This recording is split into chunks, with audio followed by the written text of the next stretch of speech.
The history of warfare is often taught through the lens of battles, generals and shifting borders, but the real war was frequently fought in the empty bellies of civilians cut off from supply lines.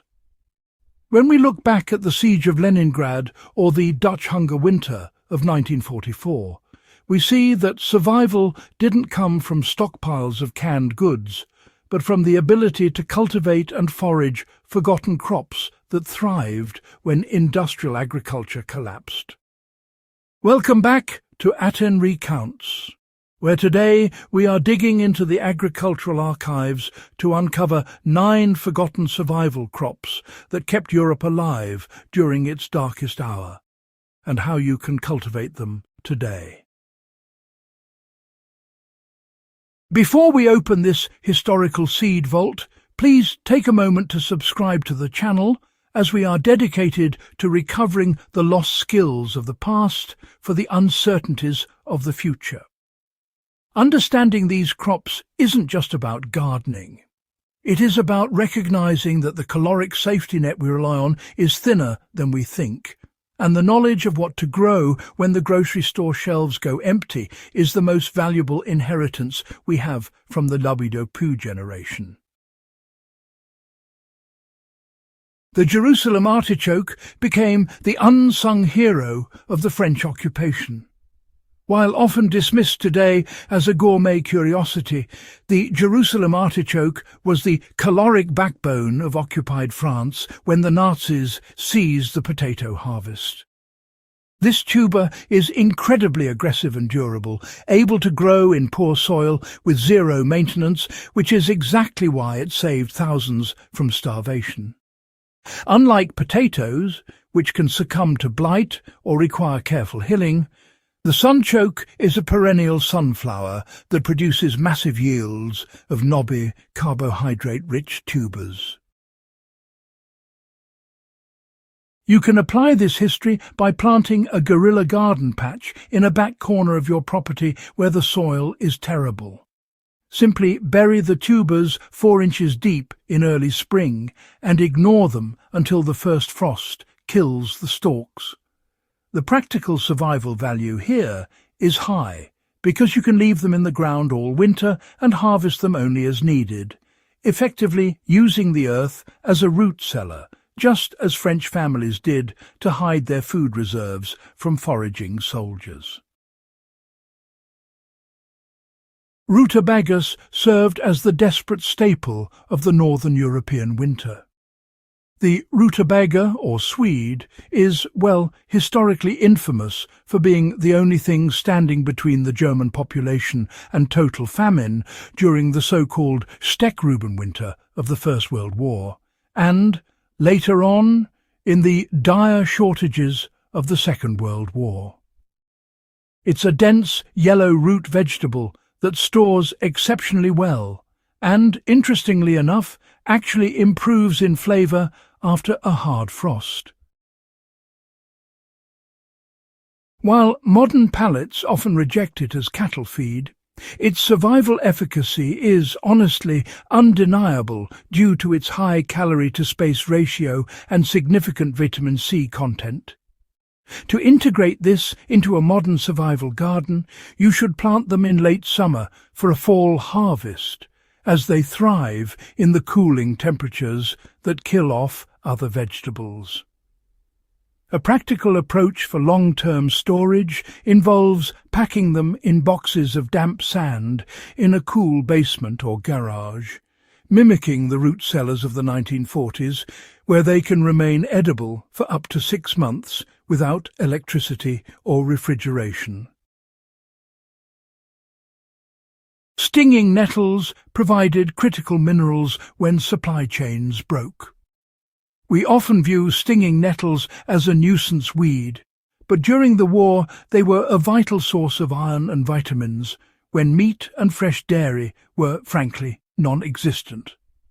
In the United Kingdom, the Ministry of Food encouraged the consumption of hedgerow greens to supplement meagre rations. Nettles appear early in the spring, often before cultivated crops are ready, filling the so-called hungry gap. You can harness this resource by identifying nettle patches now. Look for them in nitrogen-rich soil near old settlements or barnyards. The preparation is simple, but requires care. You must blanch the leaves in boiling water for about 2 minutes to neutralize the stinging hairs. Once cooked, they function exactly like spinach, but with a much higher nutritional density. Establishing a patch in a controlled area of your garden guarantees you have a perennial green vegetable that requires absolutely no work and returns faithfully every year.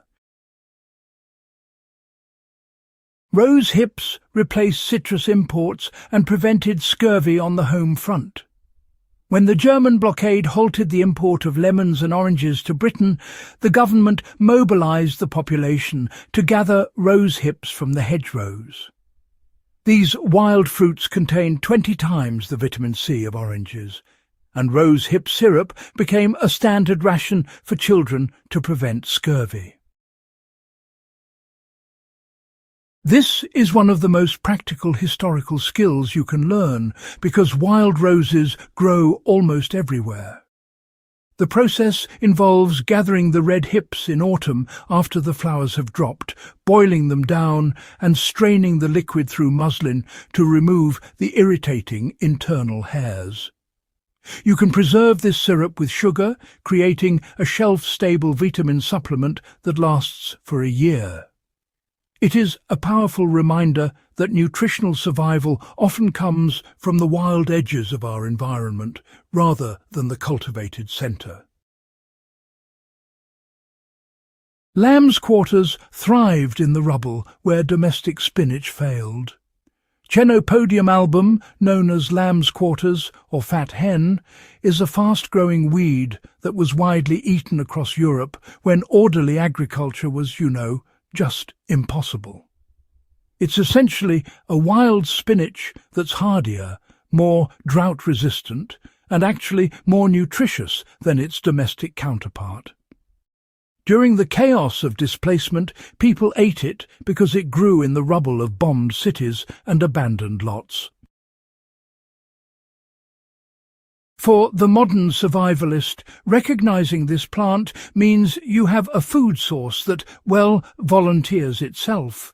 Instead of weeding it out of your garden, just let a patch grow to maturity.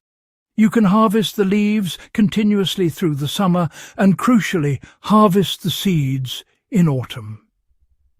These seeds are related to quinoa and can be ground into a nutrient-dense flour, offering a dual-purpose crop that provides both greens and grains without any deliberate planting effort. Also known as black salsify, Scorzonera was popular in European gardens during the war because, like the Jerusalem artichoke, it's a perennial that can be left in the ground. It produces long black roots with a flavour reminiscent of oysters or asparagus. Its value lies in its reliability. Pests rarely bother it, and it survives harsh winters underground. To grow this, you need loose, deep soil to accommodate the long roots. Plant it once, and if you leave a few roots unharvested each year to flower, it will self-seed and maintain a permanent colony. This creates a so-called permaculture food source that requires no annual tilling or buying of seeds, insulating you from the need for commercial agricultural inputs. While spinach bolts and turns bitter in the heat of summer, orach, or mountain spinach, thrives. It was a common sight in Victory Gardens because it provided a steady supply of large, colourful leaves when other greens had failed. It grows upwards of 6 feet tall, providing a massive amount of biomass per square foot. Practical application of orach involves planting it in succession every few weeks for a continuous harvest. Because it comes in red, green and purple varieties, it also functions as edible camouflage in a flower border, hiding your food production in plain sight. You can use the large leaves as wraps or cooked greens, ensuring you have fresh mineral sources during the hottest months of the year when cool weather survival crops are dormant.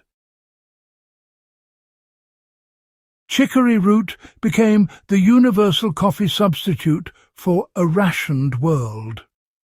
Coffee was one of the first luxuries to disappear during the Second World War, and roasted chicory root became the standard replacement throughout Europe and America. While it lacks caffeine, the psychological comfort of a hot, dark, bitter beverage was essential for morale. Chicory is a rugged plant with beautiful blue flowers that grows wild along roadsides, but cultivated varieties produce substantial taproots. You can recreate this wartime staple by scrubbing the roots, chopping them into small cubes, and roasting them in an oven until they're dark brown and brittle. Grinding this produces a powder that can be brewed just like coffee. Growing chicory adds a morale-boosting crop to your survival plan, addressing the psychological fatigue that sets in during long-term crises. The scarlet runner bean utilized vertical space in cramped urban gardens. In the tight confines of British urban backyards, the scarlet runner bean was vital because it grows vertically, producing high yields in a tiny footprint. Unlike modern bush beans, these are vigorous climbers that were often trained up strings against house walls or fences.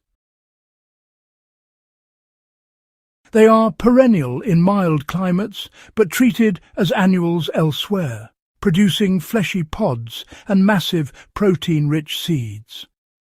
The beans can be eaten fresh or dried for winter storage, providing a critical protein source when meat is rationed. To apply this, utilize the vertical surfaces of your home or fences. The dried beans are aesthetically beautiful, purple with black mottling, and when stored in airtight jars, they provide a long-term protein reserve that is easy to cook and deeply filling. These 9 crops represent a resilience that goes beyond simple gardening. They are a testament to human adaptability under extreme pressure. By reintroducing these species into our modern gardens, we not only preserve a vital piece of history, but also equip ourselves with a biological insurance policy against future uncertainties. If you found this dive into survival history valuable, please share this video with fellow enthusiasts and subscribe to Atten Recounts for more investigations into the forgotten technologies and skills of the past.